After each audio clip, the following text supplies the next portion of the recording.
Kembalinya Sang Raja. Bab 47. Tuan Su. Kata-kata Feng Haiyang tentang Tuan Su membuat yang lain tercengang lagi. Apa yang terjadi? Mengapa orang seperti Feng Haiyang memanggilnya Tuan Su? Bagaimana kamu mengenalku? Su Chen berkata dengan ringan. Feng Haiyang melihat sekeliling dan berbisik. Tuan Su, bos kami dan saya sama-sama melihat penampilan heroik Anda selama kompetisi arena beberapa hari yang lalu, jadi kami mengenal Tuan Su.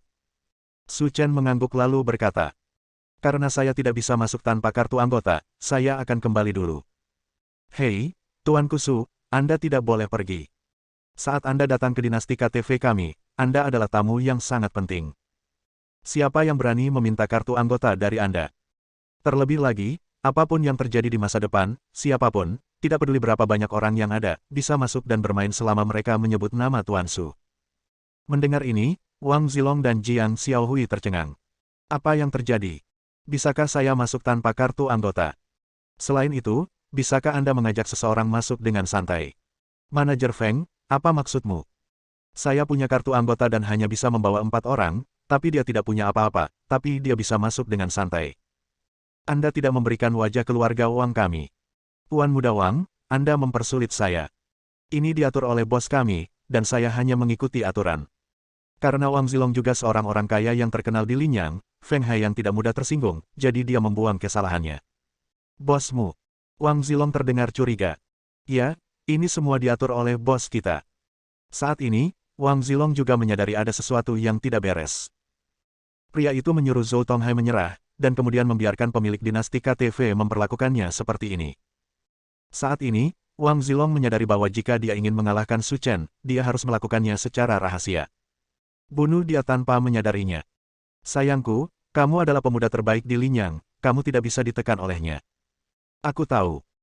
Ketika semuanya sampai pada titik ini, Wang Zilong tidak memiliki kemampuan untuk berdebat dengan Su Chen, jadi dia hanya bisa berjalan dengan marah menuju KTV, tetapi kemarahan yang dia simpan di dalam hatinya tidak pernah hilang, tetapi menjadi lebih kuat. Setelah memasuki kotak, semua orang tertarik dengan dekorasi megah di dalamnya, berkomentar dan mengambil foto. Pelayan. Setelah masuk, Wang Zilong berkata dengan keras. Tuan, apa pesanan Anda? Kata pelayan yang mengenakan rok mini. Bawakan aku 2 botol anggur merah Burgundi tahun 1991. Sedangkan yang lainnya, kamu boleh membawakannya sebanyak yang kamu mau. Tidak ada batasan jumlahnya. Ya.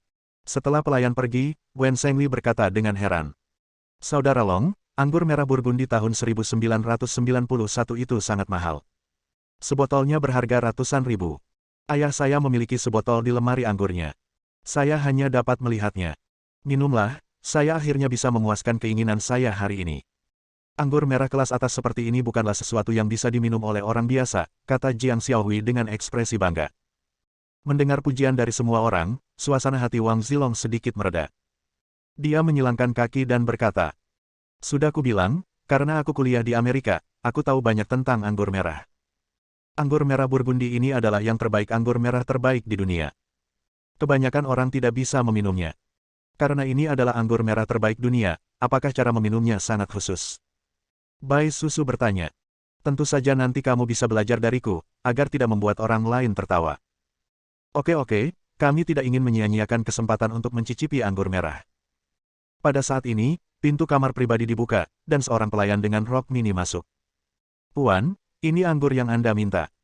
Setelah berbicara, pelayan meletakkan 4 botol anggur merah di atas meja dan bersiap untuk berbalik dan pergi. Tunggu. Wang Zilong berkata tiba-tiba. Tuan, apakah Anda punya instruksi lain? Aku hanya memesan 2 botol, kenapa kamu memesan 4 botol? Apa kamu salah memesan? Apa maksudmu? Apakah kamu melakukannya dengan sengaja? Kamu ingin menagih lebih banyak uang kepada kami. Biar ku beritahu, kami belum mabuk. Jiang Xiaohui berkata dengan sikap sok. Menghadapi Jiang Xiaohui yang arogan, pelayan itu tidak marah, tetapi tersenyum dan berkata. Nyonya, Anda memesan 2 botol anggur merah Burgundi tahun 1991. Meskipun jenis anggur ini relatif terkenal, di mata orang-orang yang akrab dengan anggur merah, itu sangat sampah. Manajer Feng, takut Tuan Su akan meminumnya. Saya belum terbiasa, jadi saya memberinya 2 botol 1783 margaux merah kering. Tapi jangan khawatir, meskipun 2 botol anggur ini harganya lebih dari 2 juta, karena Tuan Su, kami akan memberi mereka rasa gratis. Mendengar perkataan pramusaji, suasana di dalam kotak langsung memadat. Terutama Wang Zilong, wajahnya terasa terbakar. Baru saja saya membual bahwa Burgundi adalah anggur merah terbaik, tetapi yang mengejutkan saya disebut sampah. Ini jelas merupakan tamparan di wajah. Setelah mengantarkan barang, pelayan langsung pergi, tapi dia tidak lupa menatap Su Chen saat dia pergi. Jika Anda bisa menangkap Raja Berlian seperti ini, Anda tidak perlu mengkhawatirkannya dalam hidup ini. Mata semua orang berbinar saat melihat 2 botol Margaux berwarna merah di atas meja. Itu berarti 2 juta botol anggur merah. Belum lagi meminumnya, saya bahkan belum pernah mendengarnya. Hari ini adalah hari ulang tahun Euro, silakan minum. Jika kamu tidak punya cukup, silakan pesan lebih banyak. Meskipun 2 botol anggur merah kering Margaux itu dapat dianggap sebagai anggur merah terbaik dunia, mereka tetap tidak dapat menarik perhatian Su Chen. Setelah mendengar kata-kata Su Chen, ekspresi semua orang menjadi bersemangat. Mereka membuka 2 botol anggur merah dan meminumnya dengan gembira. Melihat tatapan mabuk semua orang, wajah Wang Zilong dan Jiang Xiaohui menjadi semakin gelisah. Awalnya, di pesta ulang tahun ini, akulah yang seharusnya mencuri perhatian. Sekarang, Su Chen dan Lu Yurou telah mengambil semuanya. Tidak ada yang peduli padaku sama sekali. Saat ini, ponsel di saku Wang Zilong berdering. Ketika dia melihat nomor di atas, Jiang Xiaohui terkejut dan berkata, "Sudah larut malam, ayahmu pasti ada hubungannya denganmu." Wang Zilong tersenyum dan berkata, "Ini mungkin tentang ruang pernikahan. Saya memintanya untuk memesan kamar pernikahan senilai 50 juta untuk kami berdua untuk menikah. Mungkin sudah selesai. Rumah pernikahan bernilai 50 juta. Keluarga Wang hanya mempunyai kekayaan bersih 1 miliar, tapi sebenarnya mereka menggunakan rumah senilai 50 juta sebagai ruang pernikahan. Ini terlalu mewah." Mendengar ini, wajah Jiang Xiaohui memerah. "Oh, buruk sekali. Saya masih muda, dan pernikahan masih jauh." Wang Zilong memanfaatkan situasi ini dan menyentuh pantat Jiang Xiaohui. "Kamu telah membiarkanku berhubungan seks berkali-kali. Cepat atau lambat, kamu semua akan menjadi milikku." "Oh, kamu jahat. Biarpun kamu seperti ini, jangan katakan itu." Setelah mengatakan itu, Wang Zilong segera mengangkat telepon dan berkata, "Ayah, apa yang ayah inginkan dariku? Apakah masalah rumah sudah selesai? Apa? Tidak bisakah kamu memberiku rumah itu? Ingin mengambilnya sebagai hadiah." Bab 48. Telepon ditutup tanpa mengucapkan sepatah kata pun.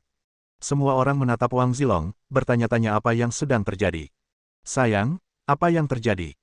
Bukankah kita sepakat bahwa 50 juta villa itu disediakan untuk kita sebagai ruang pernikahan? Mengapa kita memberikannya sekarang?" Jiang Xiaohui bertanya dengan sedikit kecewa. "Aku tidak yakin tentang itu. Aku bilang aku akan memberikan hadiah nanti, jadi aku tidak banyak bicara." Wang Zilong berkata dengan sedikit cemberut.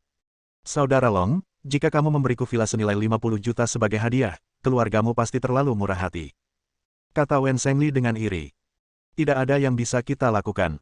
Pertama-tama, mengingat kondisi keluarga Wang kita, villa seharga 50 juta bukanlah apa-apa. Kedua, berdasarkan nada bicara ayahku, dia seharusnya menjadi orang besar yang bisa menutupi langit dengan 1 tangan. Titik. Cukup untuk mempengaruhi naik turunnya keluarga Wang kita, jadi hadiah besar harus diberikan." Meski tidak mendapatkan mansion senilai 50 juta, Wang Zilong tidak tampak marah. Ini juga merupakan pilihan yang baik untuk menggunakan metode ini untuk mendapatkan pujian dari orang lain. Kata-kata Wang Zilong mengejutkan semua orang yang hadir. Di Linyang, keluarga Wang adalah keluarga besar dengan kekayaan bersih miliaran. Jika kemampuan satu orang cukup untuk mempengaruhi naik turunnya keluarga Wang, seberapa kuatkah itu? "Tuan Muda Wang, mengingat besarnya keluarga Anda, saya khawatir wali kota pun tidak mampu." Bai Susu bertanya. Wang Zilong tersenyum dan berkata, "Meskipun wali kota juga merupakan anggota penting partai, dia mungkin tidak dapat membatasi perkembangan keluarga Wang kita. Meskipun ayah saya tidak memberitahu saya siapa orang penting itu, saya pikir orang dengan kemampuan seperti itu bisa setidaknya selamatkan negara." Mendengar kata-kata Wang Zilong, mata Jiang Xiaohui tiba-tiba berbinar. "Zilong, menurut apa yang kamu katakan, orang besar itu sangat kuat, bukankah kita harus mencoba menjilatnya? Jika kita bisa membuat orang besar itu bahagia, bukankah keluarga Wang kita akan menjadi orang terkaya di Linyang? Itu wajar. Tuan Muda Wang masih luar biasa. Dia benar-benar bisa berteman dengan orang besar. Meskipun keluarga kami dianggap kaya, dibandingkan dengan Tuan Muda Wang, itu bukan apa-apa. Benarkah? Mulai sekarang kita harus menjaga Tuan Wang." "Haha, mudah untuk dibicarakan." Setelah mengatakan itu, Wang Zilong memeluk Jiang Xiaohui dan berkata sambil tersenyum, "Xiaohui, Di telepon tadi, ayahku memberitahuku bahwa ketika kita memiliki kesempatan, dia akan memperkenalkan orang besar itu kepada kita. Pada saat itu, jika kita benar-benar memiliki kesempatan untuk melihat wajah asli dari orang besar itu di Lusan, kita bisa setiap orang bersulang, dan apapun yang terjadi, dia harus menemaninya. Oh sayangku, jangan khawatir. Aku pasti akan berpakaian cantik ketika saatnya tiba dan aku tidak akan mempermalukanmu. Jiang Xiaohui berkata dengan bangga. Sayang. Wang Zilong bersandar di telinga Jiang Xiaohui dan berbisik. Saya mendengar bahwa orang-orang besar itu memiliki banyak hobi khusus. Jika mereka menyukai gadis sekolah, maka saya harus mengandalkan Anda untuk membantu saya mendapatkan gadis itu. Yang besar tembakan mengambilnya. Sangat buruk sampai kamu ingin memberikannya kepada orang lain untuk dimainkan. Wajah Jiang Xiaohui memerah dan dia berkata dengan genit. Meskipun dia mengatakan ini, tidak ada ekspresi marah di wajah Jiang Xiaohui, melainkan sedikit kegembiraan. Sayang, kamu tidak boleh berkata begitu. Ini semua demi masa depan kita berdua. Seperti kata pepatah, pohon besar bagus untuk berteduh. Jika kita bisa menjaga pria besar itu, maka keluarga Wang kita bisa pergi menyamping di Linyang. Ketika saatnya tiba, kita bisa membunuh Su Chen hanya dengan satu jari. Mendengar ini, ekspresi Jiang Xiaohui menjadi serius dan dia berkata, Sayang, jangan khawatir, saya tidak hanya bisa menjadi siswi, pramugari, perawat, del. Saya pasti bisa melayaninya dengan senang hati. Sayangku, masa depan keluarga Wang bergantung padamu. Setelah mengatakan itu, Wang Zilong mencubit pantat Jiang Xiaohui lagi, menimbulkan senyuman berulang kali. Saudara Long, agar keluarga Wang menjadi orang terkaya di Linyang, saya ingin bersulang untuk Anda. Wen Zhengli berkata sambil tersenyum. Ayo, semua orang kekurangan cangkir. Mulai sekarang, jika Wang makan lebih sedikit daging, kita semua bisa makan sup. Tepat ketika semua orang sedang bersulang dan minum, Jiang Xiaohui mengalihkan perhatiannya ke Su Chen. Semuanya tertata dengan baik malam ini, tapi kalung berlian itu menghilangkan semua pusat perhatian. Memikirkan hal ini, Jiang Xiaohui berdeham dan berkata dengan suara yang aneh. Saya beritahu Anda, sebenarnya, pedagang yang tidak bermoral saat ini menandai banyak produk sebagai tidak untuk dijual, untuk menarik pelanggan, menaikkan harga, dan membiarkan mereka orang kaya idiot membelinya, dan tujuan mereka tercapai, jadi itu saja untuk barang-barang yang tidak untuk dijual. Ya, apa yang dikatakan kakak iparku benar-benar masuk akal. Wen Zhengli setuju saat ini. Saya ingat suatu kali, saya jatuh cinta dengan dompet buatan tangan Italia, tapi mereka bilang dompet itu tidak untuk dijual. Saat itu, saya menjatuhkan 50.000 yuan untuk dompet itu, dan manajer toko wanita membungkusnya untuk saya, dan setelah itu dia selalu menelepon saya dan ingin mengajak saya berkencan, tetapi pada akhirnya saya tidak setuju. Jadi, di zaman sekarang ini, menjadi kaya bukanlah masalah besar. Networking adalah hal yang paling penting. Lihat saja Zilong kita, dia bisa berteman dengan orang-orang sekuat itu di usia yang begitu muda, apalagi teman-temannya. Itu, tidak banyak orang di Linyang yang bisa melakukannya. Benar. Orang seperti apa saya ini, Saudara Long, tidak bisa dibandingkan dengan orang biasa. Dang. Saat beberapa orang sedang berbicara, pintu kotak tiba-tiba berbunyi. Siapa itu? Masuklah, kata Wang Zilong. Dengan derit, pintu dibuka, dan seorang pria parubaya berjas hitam masuk dari luar. Ketika dia melihat pria itu, Wang Zilong berkata dengan heran, Ayah, mengapa ayah ada di sini? Su Chen tidak menyangka orang yang masuk sebenarnya adalah Wang Chongzhen. Pangeran Long sebenarnya adalah putranya. Oh sayang, kamu jahat sekali. Ini hanya hari ulang tahun. Mengapa kamu memberitahu ayah mertuaku? Aku malu. Jiang Xiaohui berkata dengan berpura-pura malu. Setelah mengatakan itu, Jiang Xiaohui mengulurkan tangan untuk mengambil saku dari tangan Wang Chongzhen dan berkata dengan malu-malu. Paman Wang, aku seorang junior dan calon menantu perempuanmu. Aku akan sangat senang jika kamu bisa datang untuk merayakan ulang tahunku. Mengapa kamu memberiku hadiah? Lagi pula, bukan hanya aku yang merayakan ulang tahunku hari ini, tapi juga salah satu sahabatku. Temanku, dengan melakukan ini, kamu terlalu memujiku. Lagi pula, aku juga anak yang berulang tahun, jadi sepertinya hanya aku yang merayakan ulang tahunku. Oh, aku pergi. Paman Wang akan datang sendiri untuk mengantarkan hadiah. Kakak iparku sangat terhormat. Lepaskan. Wang Chongzhen mendengus dingin. Apakah kamu berhak menerima hadiah dariku, Wang Chongzhen?